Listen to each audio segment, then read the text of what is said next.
함께 기도하겠습니다. 위대하고 강하신 주님의 이름을 높여 찬양합니다. 주님을 예배하는 자로 오늘도 우리를 인도하시고 주의 사랑 안에 머무는 인생 될 수 있도록 인도하여 주시니 감사를 드립니다. 오늘도 예배하는 각 성전의 모든 성도들 주님께서 축복하시고 오늘도 한량없는 은혜와 은혜로 우리를 덮어 주시옵소서. 메마른 심령 가운데 단비를 내려주시고 또 상한 자들에게 회복과 치유를 허락하여 주시며 여러 가지 연약한 가운데 있는 자들에게 새 힘을 허락하여 주시옵소서. 말씀이 선포되어질 때에 어둠이 물러가고 빛이 임하는 시간이 되게 하시며 우리의 영이 다시 한번 온전히 새롭게 되는 축복의 이 아침이 되기를 간절히 소망하며 우리를 구원하신 예수님의 이름으로 기도하옵나이다. 아멘. 할렐루야. 하나님의 사랑과 은혜가 우리 안에 충만한 이 아침 되기를 주 예수 그리스도로 축복합니다. 또 우면에 함께 하신 우리 모든 성도님들에게도 은혜가 있기를 소망하면서 우리 앞뒤 좌우에 계시면 우리 함께 서로 인사하겠습니다. 하나님이 당신을 사랑하십니다. 하나님이 당신을 사랑하십니다. 얼굴도 좀 밝아져야 돼요. 하나님의 사랑의 모습으로 다른 분에게 다시 한번 하겠습니다. 하나님이 당신을 진짜 사랑하십니다. 하나님이 당신을 진짜 사랑하십니다. 네, 웃으니까 좋잖아요.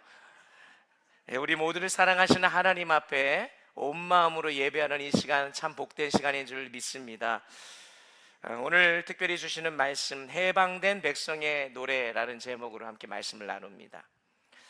어제는 우리나라가 일제 식민 통치에서 벗어나 자유를 되찾은 광복절이었습니다.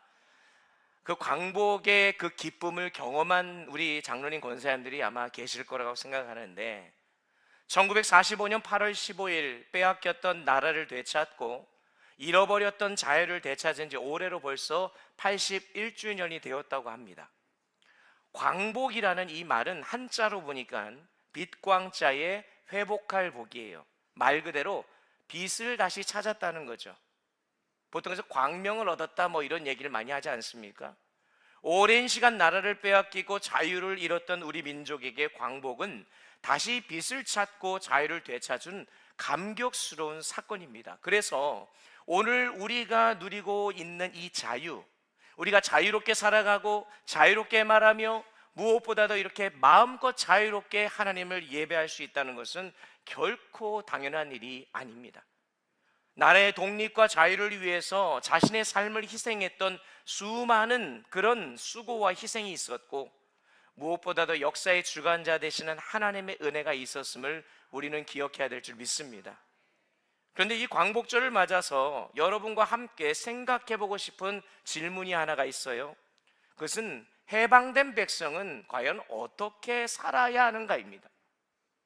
자유를 얻는 것도 중요하고 좋습니다. 그런데 자유를 얻었는데 그 자유를 가지고 어떻게 살아가느냐입니다. 무엇으로부터 자유로워졌는가는 중요합니다. 그런데 무엇을 위해 자유로워졌는가가 더 중요하다는 거예요. 오늘 우리가 읽은 본문에도 오랫동안 종살이를 하다가 마침내 자유를 얻은 한 민족의 유명한 이야기가 기록되어 있지요. 바로 이스라엘 백성입니다. 이스라엘은 애굽에서 오랜 세월 종살이를 했습니다. 처음에는 요셉으로 인해서 환영을 받으며 애굽으로 들어갔어요. 세월이 흐르고 요셉을 알지 못하는 새로운 왕이 일어나면서 상황은 완전히 달라졌습니다. 그들은 자유를 잃었습니다. 바로의 명령에 따라 고된 노동을 해야 했고 심지어 태어난 남자아이들을 다 죽이라는 명령까지 받았습니다. 무엇보다도 그들은 자신들의 힘으로 그 상황을 벗어날 수가 없었어요. 그때 하나님께서 그들의 부르짖음을 들으셨습니다. 그래서 출애굽기 2장 23절을 보면 고된 노동으로 말미암아 탄식하며 부르짖던 이스라엘의 소리가 하나님께 상달되었다고 기록하고 있어요. 하나님께서는 그들의 고통을 외면하지 않으시고 들으셨다는 것입니다. 여러분 이 사실을 믿으십니까? 저와 여러분의 탄식과 고통과 부르짖음이 하나님께 상달된다는 거예요. 하나도 빠짐없이 상달되고 하나님은 것을 외면하지 아니하시고 들으시는 하나님이심을 기억하시기 바랍니다.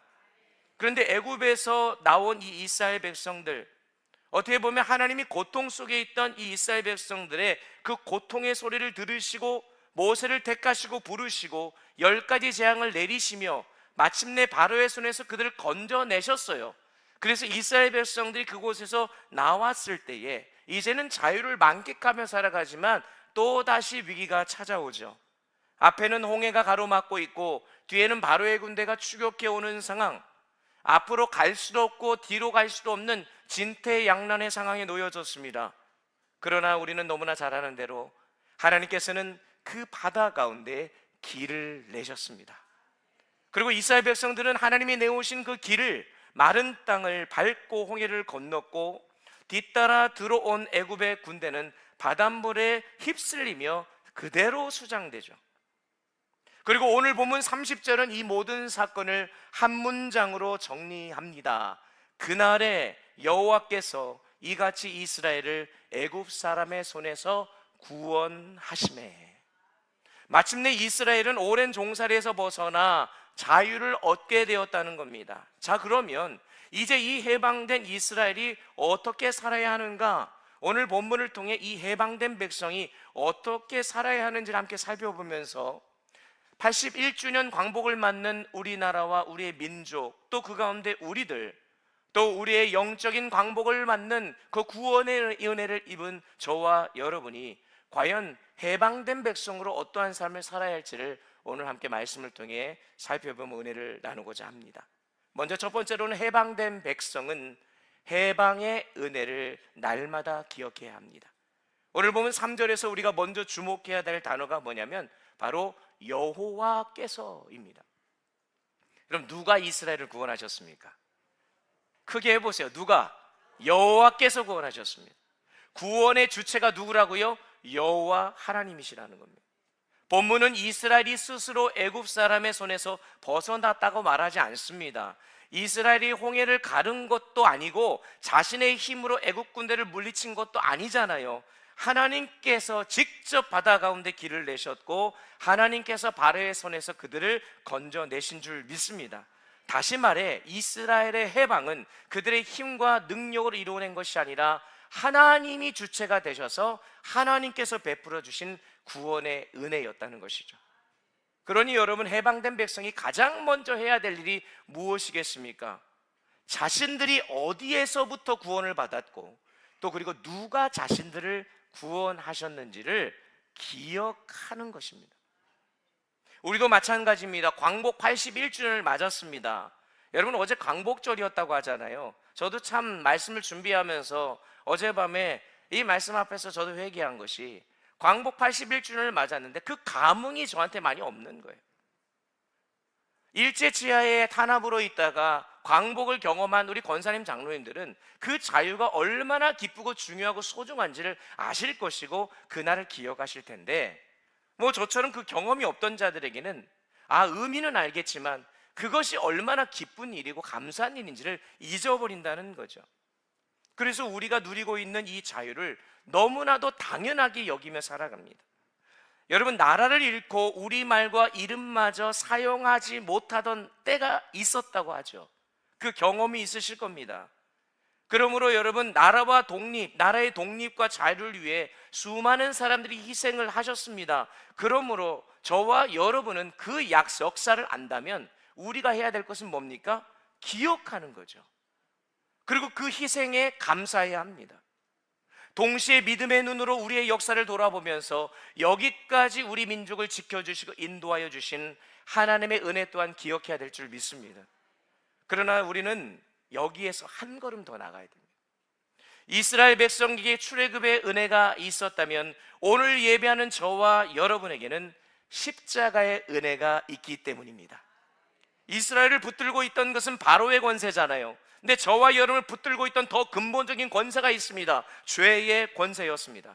로마서 3장 23절에 보면 모든 사람이 죄를 범하여서 하나님의 영광에 이르지 못했다. 요한복음 8장 34절에 가보니까 죄를 범하는 자마다 죄의 종이다.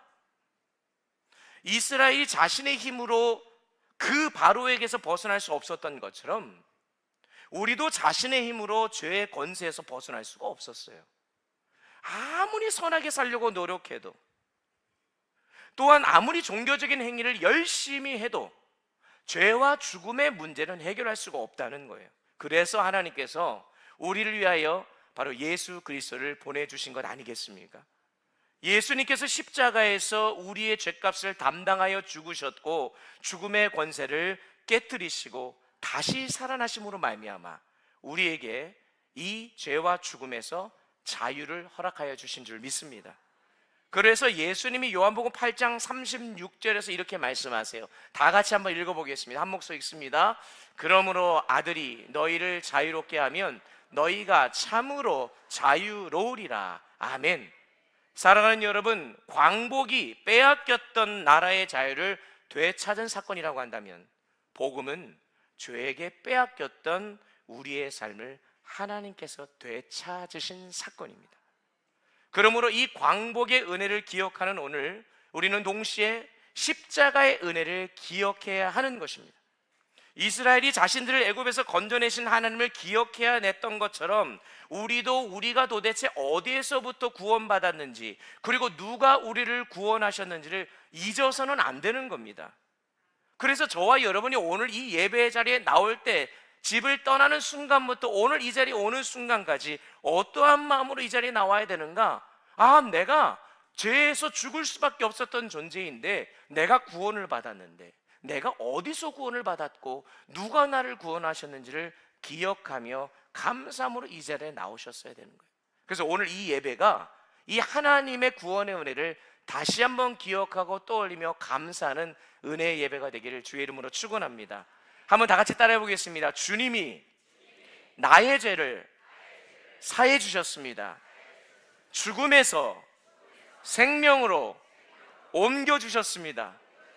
죄의 종이었던 나를 하나님의 자녀로 삼아 주셨습니다. 믿으십니까? 여러분, 이 은혜를 우리가 입은 거예요. 근데 이거는요 우리 교회 유치부 영화부 아이들도 아는 내용이에요. 저와 여러분 수십 년 신앙생활 하면서도 이걸 모르는 사람 아무도 없습니다. 중요한 것은 이 은혜를 기억하고 감사하고 있느냐라는 것입니다.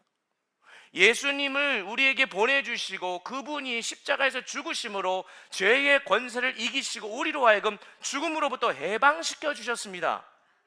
그러면 그 사실을 믿는다면, 정말로 그 사실이 나에게 확실하다면 감사하지 아니할 수 없고 그 은혜를 기억하지 않을 수 없지 않겠습니까?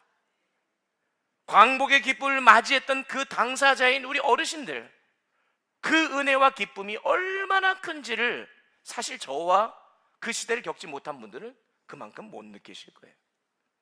그런데 예수 그리스도께서 2000년 죽으셨지만 그 십자가에서 죽으시고 부활하신 그 역사의 사건이 그 2000년 전에 있었던 것이 아니라 오늘 저와 여러분을 살리시고 구원하여 주신 바로 지금의 역사라는 사실을 우리가 믿기에 그 하나님의 은혜를 입은 우리가 참된 구원의 은혜를 기억하고 감사해야 될 줄 믿습니다. 그러므로 여러분, 오늘 이 아침 구원의 은혜를 다시 한번 마음에 새기시길 바랍니다. 십자가의 은혜를 잊지 마십시오. 목걸이만 달고 다니지 말고 그것을 보면서 은혜를 기억하자는 거예요. 그리하여 우리를 죄와 죽음에서 해방시키신 그 구원의 은혜를 날마다 기억하며 살아가는 해방된 백성들 되시기를 주의 이름으로 축원합니다. 두 번째로, 해방된 백성들은요 구원하신 하나님을 믿고 의지해야 합니다. 홍해를 건넌 이스라엘 백성들에게 한 가지 중요한 큰 변화가 일어나요. 그것은 바라보는 대상이 달라집니다.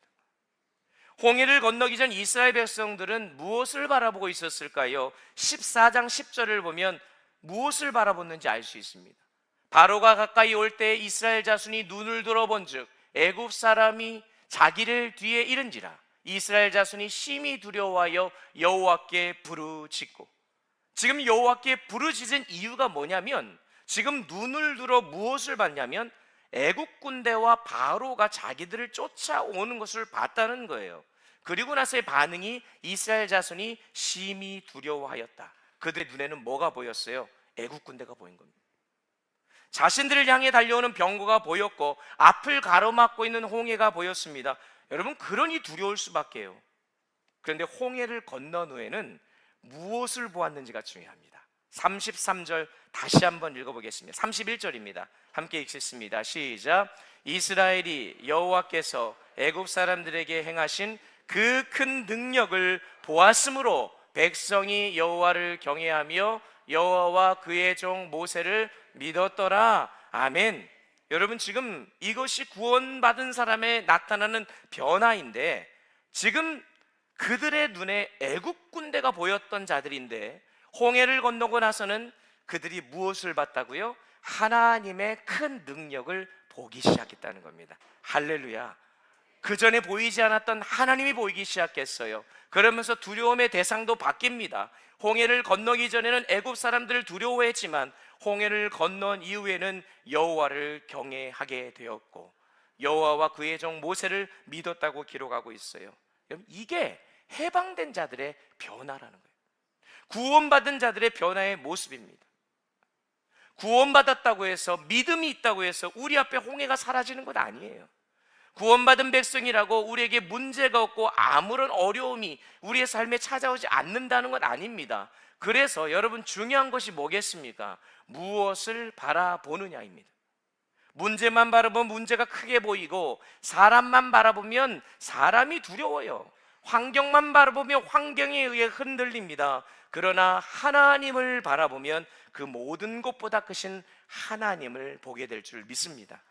그래서 이스라엘이 홍해 앞에서 두려워했던 이유가 과연 무엇일까? 여러분, 한번 생각해 보세요. 하나님이 계시지 않았기 때문입니까? 아니잖아요. 하나님께서는 이미 그들과 함께하고 계셨습니다. 그럼 문제는 뭐예요? 그들의 눈이 하나님을 보지 못하고 자신들을 향해 달려오는 애국 군대를 더 크게 봤기 때문이에요. 그러나 홍해를 건너고 나서야 깨달은 겁니다. 아, 하나님이 우리와 함께 하시지 않았던 게 아니구나. 우리를 여기까지 인도하신 분이 하나님이시구나. 우리가 두려워했던 바로보다 하나님이 훨씬 더 크신 분이시구나. 그러므로 우리가 의지해야 될 분은 오직 여호와 하나님 한 분이다. 이 고백이 구원을 받고 난 이후에 이 백성들의 고백이었다는 거예요. 그래서 오늘 본문 31절 마지막은 그들이 여호와를 경외하고 믿었다라고 기록하고 있는 겁니다. 우리도 마찬가지예요. 우리를 구원하신 하나님을 우리가 정말로 믿는다면 이제 그 두려움에 붙들려서 살아가는 것, 여러분, 그래서는 안 된다는 거예요. 왜 세상 살기가 힘들고 어렵지 않겠습니까? 왜 억울한 일이 없지 않겠습니까? 걱정과 근심이 요란에 엄습해 오게 되죠. 그 올 때에 우리가 무엇을 바라보느냐? 세상의 상황과 환경에 우리의 인생을 맡기며 그것을 바라보는 것이 아니라 우리를 구원하셨고 지금도 우리와 함께하고 계신 하나님을 바라보며 그분을 믿고 의지해야 될 줄 믿습니다. 우리의 민족의 역사가 또 마찬가지예요. 지난 역사를 돌아보면 수많은 위기와 어려움이 우리나라에 있지 않았습니까? 여러분, 일제치하에 있어서 강복과 6.25와 또 우리나라의 수많은 여러 가지 많은 격동의 시기를 겪었던 것들을 인생 속에서 겪었던 우리 성도들 계시잖아요. 자, 시간이 흘렀습니다. 오늘 우리 작금에 맞이한 우리 대한민국의 현실은 어떻습니까? 정치가 안정합니까? 경제가 안정합니까? 사회, 안보, 부동산, 다음 세대 청년들 여러 가지 많은 불확실한 현실에 놓여져 있잖아요. 주님 오시는 그날까지 변하지 않아요. 심해지면 심해졌지 덜하지 않습니다.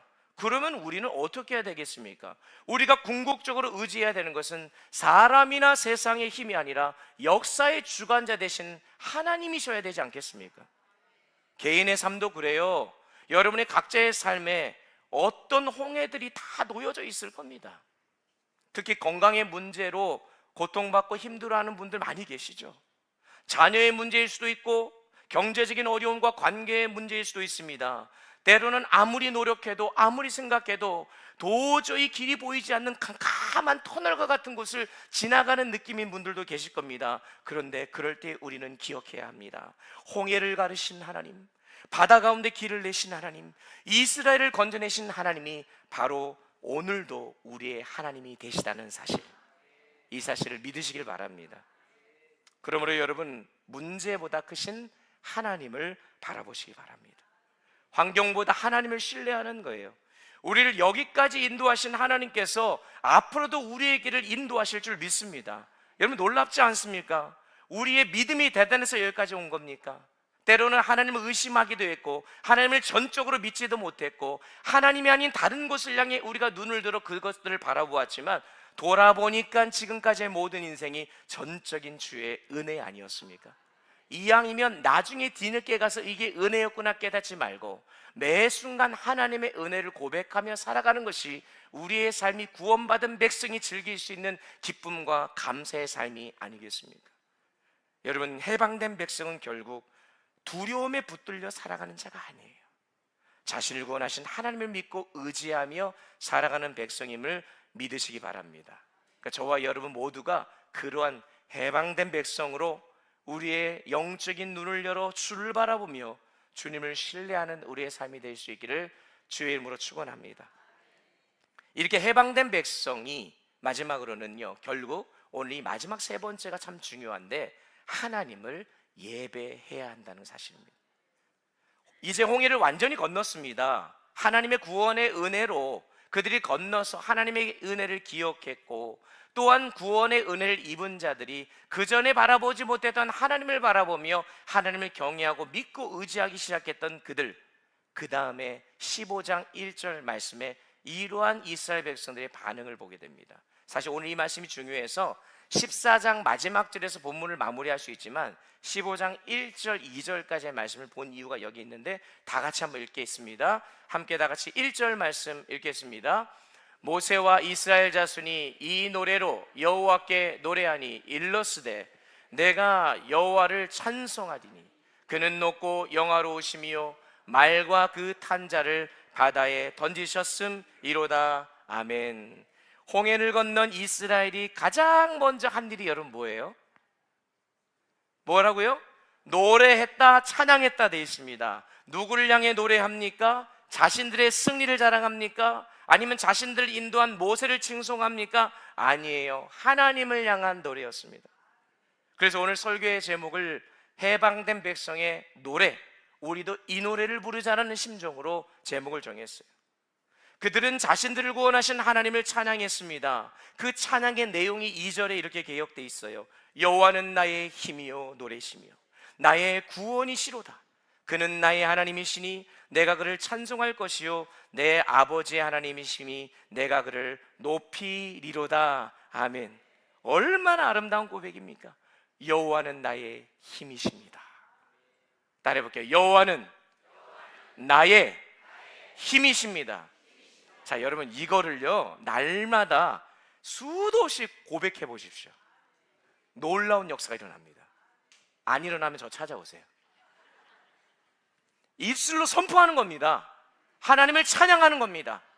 여호와는 나의 힘이며 노래이십니다. 사실 보면 지금 이스라엘 백성들이 고백하고 있는 내용에 여호와는 나의 힘이십니다, 여호와는 나의 노래이십니다, 여호와는 나의 구원이십니다. 노래의 주인공은 전부 다 하나님이에요. 주목할 것은 나의 하나님. 여러분 이게 왜 중요하냐면 하나님이 단순히 조상들의 하나님이거나 모세의 하나님이 아니라 지금 이스라엘 백성들이 일제히 뭐라고 고백한다고요? 나의 하나님입니다. 다 같이 해볼게요. 나의 하나님. 나의 하나님. 남의 하나님이 아니에요. 나의 하나님입니다. 그런데 우리는 자꾸 부모님의 하나님, 다른 누군가의 하나님, 성경은 너무나 잘 알아가지고 아브라함의 하나님, 이삭의 하나님, 야곱의 하나님, 다윗의 하나님은 그렇게 고백하면서 나의 하나님은 고백하지 않아요. 여러분 나의 하나님입니다. 우리가 그 구원의 경험을 하나님에 대한 지식을 넘어서 개인적인 신앙의 고백이 이루어져야 합니다. 이게 구원받은 백성의 입술을 통해 나와야 되는 거예요. 나의 하나님이에요. 대한독립 만세 외치던 3.1운동, 또 대한독립 만세 외치면서 1945년 그 구원의 은혜를 입었던 그분들이 뭐라고 고백했겠습니까? 인류를 역사를 주관하시는 하나님께서 나를 구원하셨다, 우리 민족을 살리셨다. 다른 나라가 아니잖아요. 다른 사람이 아니잖아요. 여러분, 오늘 본문에 하나님께서 이스라엘을 애굽에서 해방시키신 궁극적인 목적이 바로 여기에 있습니다. 나의 하나님으로 고백하기 위해서. 그래서 출애굽기에서 하나님께서 바로에게 반복해서 하셨던 말씀이 있는데, 이걸 좀 주목해 볼 필요가 있어요. 아마 여러분 유심히 살펴보지 않아서 모르겠지만, 여러분 출애굽기 7장 16절 한번 보십시오. 한번 읽어보겠습니다. 시작. 그에게 이르기를 히브리 사람의 하나님 여호와께서 나를 왕에게 보내어 이르시되 내 백성을 보내라. 그러면 그들이 광야에서 나를 섬길 것이니라 하였으나. 아멘. 7장 16절 말씀에 하나님께서 모세를 통해서 바로에게 가서 얘기하기를 내 백성을 보내라는 거예요. 근데 그 이유와 목적이 뭐예요? 나를 섬기게 할 것이라는 거예요. 8장 1절 보세요. 내 백성을 보내라. 그들이 나를 섬길 것이니라. 8장 20절에 가봐도 내 백성을 보내라. 그들이 나를 섬길 것이니라. 8장 9장 1절, 13절, 10장 3절 계속해서 하나님 뭘 말씀하세요? 내 백성을 보내라. 그들이 나를 섬길 것이니라. 왜 하나님이 자꾸 반복해서 말씀하십니까? 이것은 하나님께서 이스라엘을 구원하신 애굽에서 불러내신 목적이 단순히 노예 생활에서 벗어나서 자유롭게 살도록 하기 위함에 있는 게 아니라는 거예요. 출애굽의 목적은 분명한 목적이 있습니다.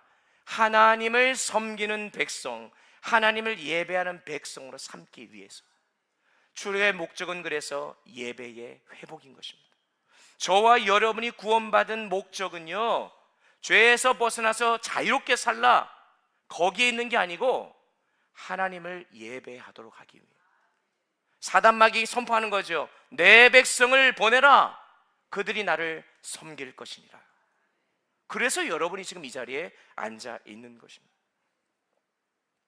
바로를 섬기던 백성이 구원의 은혜를 체험하고 나서 누구를 섬겨요? 하나님을 섬기는 백성이에요. 애굽을 위해 살아가던 백성이 구원을 받은 후에는 하나님의 나라와 하나님을 위해 살아갑니다. 억압받던 노예가 하나님을 찬양하는 예배자가 된 것이에요. 그러므로 여러분, 성경이 말하는 해방과 자유는 단순히 무엇으로부터 자유로워졌는가의 질문으로 끝나지 않습니다.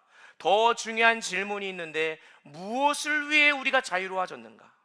무엇을 위해 우리가 구원받았는가라는 겁니다. 여러분, 병원 자주 가시죠? 우리 권사님들 아마 병원 많이 가실 텐데, 병원에 오랫동안 입원해 계시다가 퇴원해 보신 경험이 있으신 분들 계십니다. 퇴원하는 날 기뻐요, 안 기뻐요? 엄청 기쁩니다. 일단은 왜 기쁜가 생각해 봤더니, 아팠고 여러 가지 많은 힘들이 있었는데 어쨌든 고쳐졌고 회복됐으니까 기쁘겠죠. 근데 그것도 기쁜데, 보면 오랫동안 병원에서 입원했던 분들은 근질근질한 거예요. 병원에 오랫동안 있고 밥도 맛없고 침대도 그렇고, 그러니까 어쨌든 편안한 집으로 가는 게 너무나 행복한 거예요. 그래서 하는 말이 뭐예요? 이제 살 것 같다, 이제 자유다, 그런 거죠. 자, 그런데 의사가 퇴원시켜주면서 여러분 뭐라고 합니까? 이제 퇴원했으니까 자유입니다. 마음대로 먹고 싶은 거 드시고 약도 끊으시고 밤새도록 하고 싶은 거 하시면서 돌아다니십시오 라고 의사가 얘기합니까? 아니에요. 오히려 퇴원할 때 잔소리가 더 심합니다. 더 많은 이야기를 합니다. 이 약은 꼭 챙겨 드셔야 합니다. 음식은 이렇게 조절하셔야 되고요, 무리하시면 절대 안 됩니다. 운동은 적절하게 이렇게 하셔야 되고요, 그리고 언제 다시 진료받으러 오세요. 이거 왜 그럴까요? 퇴원하는 목적이 뭐예요, 여러분? 병원에서 나가는 게 목적입니까? 그게 목적이 아니잖아요. 퇴원하는 목적은 건강한 삶으로 살아가는 데 목적이 있는 거 아니겠습니까? 신앙도 마찬가지예요. 하나님께서 우리를 죄에서 해방시킨 것은 단순히 죄의 자리에서 떠나서 그것을 끄집어내는 것에 목적이 있는 게 아니에요. 하나님께서 본래 저와 여러분을 창조하시고 또 그 잃어버렸던 하나님의 형상을 회복하시기 위해 예수 그리스도를 통해서 우리를 구원하셨잖아요. 그래서 결국에는 목적이 뭐냐? 건강한 본래의 삶인 하나님을 섬기고 예배하도록 우리를 자유롭게 하신 줄 믿습니다. 그래서 자유를 얻었다는 것만큼 중요한 것이 그 자유를 어떻게 사용하고 있냐는 거예요. 여러분, 자유를 어떻게 사용하고 계십니까? 하나님께서 우리를 죄에서 자유롭게 하셨습니다. 무엇을 위해 자유롭게 하셨다고요? 하나님을 예배하기 위해라는 거예요. 우리를 죽음의 권세에서 생명으로 옮기셨음을 여러분 믿으시죠? 그럼 무엇을 위해서냐고요? 하나님을 섬기며 살아가기 위해서. 그래서 예배는 구원받은 백성이라면 가장 자연스러운 반응인 것입니다.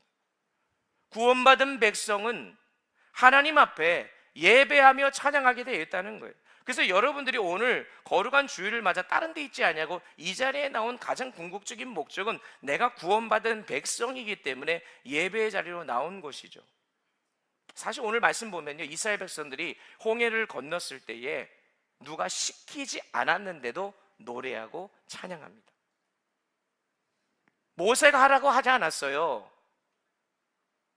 자신들은 바로를 보고 바로의 군대를 보면서 두려워하고 있었는데 하나님께서 그들을 구원해 내시는 그 장면을 경험하고 나서는 하나님이 누구이신지를 깨닫게 되고 그를 경외하며 믿게 되었던 그들이 저절로 그들의 입술을 통해서 일제히 흘러나온 것이 구원의 하나님을 찬양하는 일이었다는 것입니다. 자신들이 어떻게 구원받았는지를 알았기 때문에 그렇게 찬양하는 거예요. 구원의 은혜를 아는 사람에게는 찬양이 떠나질 않습니다. 그러나 구원의 은혜가 잊혀진 사람에게는 찬양이 있을 수가 없어요. 구원의 감격을 아는 사람에게는 감사가 떠나질 않습니다. 그래서 구원의 목적을 아는 사람에게는 예배가 회복되어져 있는 것이죠. 그래서 사실 예배하라 살아나리라 이거를요 우리가 표로 삼고 우리가 우리 목회 비전의 6대의 그 핵심 가치 중에 첫 번째로 우리가 외칠 이유가 사실 없어요. 왜요? 구원받은 백성에게 자연스러운 현상은 하나님을 예배하는 거거든요. 근데 이거를 왜 우리가 슬로건을 외치고 나아갑니까?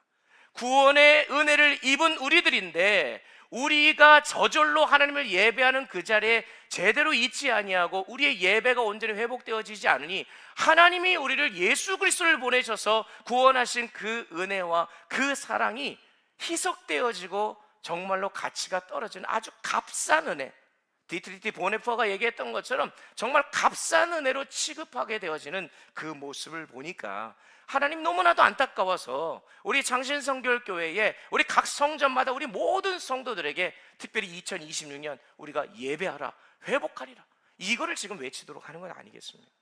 여러분, 저와 여러분은 죄에서 해방된 백성인 줄 믿습니다. 그러면 자연스럽게 해방되고 구원받은 백성의 반응은 하나님을 예배하는 것입니다. 그런데 예배하는 것이 오늘 이 한 자리 한 시간으로 끝나는 것이 아니라 우리의 가정에서, 우리의 일터에서, 사람을 만나는 방식에서도 마찬가지고 우리가 무엇을 선택하고 결정하는 그 상황에서도 하나님의 뜻을 구하며 하나님의 해방된 백성으로서의 예배자의 삶을 살아가야 하는 것이죠. 사랑하는 성도 여러분, 하나님께서 우리를 자유롭게 하신 것은 내 마음대로 살아가러 가신 것이 아닙니다. 하나님의 다스림 안에서 구원하신 하나님을 예배하도록, 하나님을 섬기도록 우리를 자유롭게 하신 줄 믿으시기 바랍니다. 그래서 오늘 그 마음을 회복하고 해방된 사람답게 하나님의 자녀답게 살아가는 것, 이것이 오늘 우리의 다시 한번 주님 앞에 결단해야 될 내용인 것이죠. 말씀을 정리해 보면 광복 81주년, 내년 되면 82주년 되겠죠. 광복 81주년 기념 행사가 정부 차원에서 진행이 될 것이고 광화문에서 태극기를 흔들면서 광복을 외치는 사람들도 있을 것이고, 근데 저와 여러분이 이 광복 81주년을 정말 아무렇지도 않게 그냥 받아들이듯이 하나님께서 예수 그리스도를 통해서 2000년 전 우리를 위해 십자가에서 예수 그리스도를 보내주시고 그것을 통해 우리를 건져주셨던 그 놀라우신 하나님의 은혜를 우리가 기억한다면, 여러분, 그것을 통해서 우리의 삶을 통해 하나님을 향한 예배가 회복되어져야 될 것이고, 지금 내가 누리고 있는 이 자유와 내가 지금 마음껏 예배할 수 있는 이것이 결코 당연한 것이 아니라는 사실을 우리가 기억하며 감사함으로 날마다 나가야 되지 않겠습니까? 그러니까 우리 그리스도인인 우리는 그 부분을 먼저 기억해야 돼요. 우리의 모든 삶에서 역사하시고 우리나라 민족을 이끄신 하나님의 은혜를 떠올릴 뿐만 아니라 더 근본적인 영적인 광복을 허락하여 주신 하나님의 은혜를 절대로 놓쳐서는 안 될 것입니다. 우리 스스로 빠져나올 수 없었던 죄의 자리에서 하나님이 분명히 우리를 건져 주셨습니다. 그 주체가 하나님입니다. 그럼 우리에게 남은 질문은 이것이죠. 해방된 나를, 구원받은 나는 과연 어떻게 살 것인가? 여러분, 이것이 주님 오시는 그날까지 매일매일 고민하며 살아가는 것이어야 되니, 그러니 하나님께서 말씀하신 것이 마태복음에서 너희는 먹을까 마실까 무엇을 입을까 염려하지 말라는 이유가 먹고 사는 것 중요하지 않다는 것이 아니라 하나님이 누구이시고 구원하신 하나님을 예배하고 섬기는 것, 그것이 삶의 우선이 되어야 될 구원받은 백성의 1순위를 뒤로하고 다른 것을 먼저 바라본다면 바로와 바로의 군사들을 바라보며 걱정하고 염려하는 이스라엘 백성들과 똑같은 자들이라는 겁니다. 그러면 예수님이 우리를 위해서 죽으신 게 무슨 소용이 있겠느냐라고 말씀하는 거죠. 그러니 여러분, 여호와는 나의 힘이요 노래시며 나의 구원이시로다. 이것이 오늘 저와 여러분의 고백이 들어가며 날마다 우리의 입술을 통해 삶을 통해 흘러나오기를 소망합니다. 이스라엘을 건져주셔서 홍해를 건넌 자의 노래가 그들의 입술을 통해 나왔다면 여러분, 우리에게는 십자가를 건넌 자의 노래가 나타나야 할 줄 믿습니다. 그래서 주님이 나를 구원하셨습니다. 주님이 나를 자유롭게 하셨습니다. 그러므로 나는 이제 주님을 예배하며 살겠습니다 라고 날마다 고백하는 것이 저와 여러분의 해방된 백성의 노래입니다. 여러분, 이것을 회복하기를 소망합니다. 하나님의 그러한 고백을 듣기를 원하십니다. 그러므로 광복 81주년뿐만 아니라 오늘도 이제 무더운 여름을 지나고 이제 새롭게 또 가을을 시작하는 저와 여러분 모두 하나님께서 다시 한번 우리에게 주신 은혜를 기억하며 참된 예배 회복과 더불어 주님께서 사단마귀를 향하여서 내 백성을 보내라, 나를 섬길 것이니라 말씀하신 그 목적을 이루어드리는 우리 모든 성도들 되시기를 주의 이름으로 축원합니다.